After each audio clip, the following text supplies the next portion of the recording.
It's a humbling honor to be honored by people that control and carry the history of the gay community.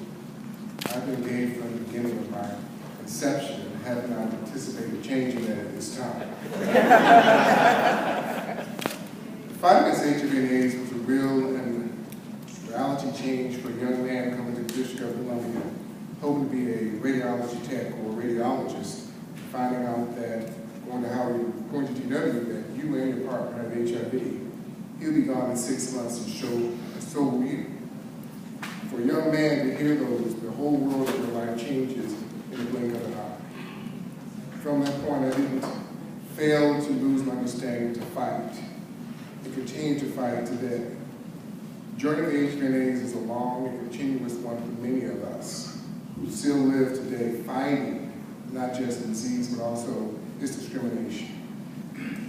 But I say to this, having the Heroes exhibit, one of the largest exhibits in the nation, covering the history of HIV and AIDS in the District of Columbia for the last 20-some-odd years, gives us pride to knowing that when this is all gone, when we're all gone, you can pull back the pages and know the journey of HIV in the District of Columbia was a real journey of people, places, and things.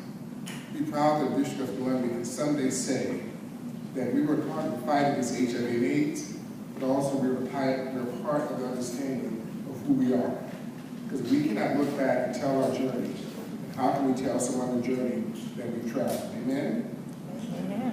So at the end of the day, know that history is part of who you are, where you are, and God knows why you are. For me, this is a humbling experience in my heart and my soul. I thank you very much.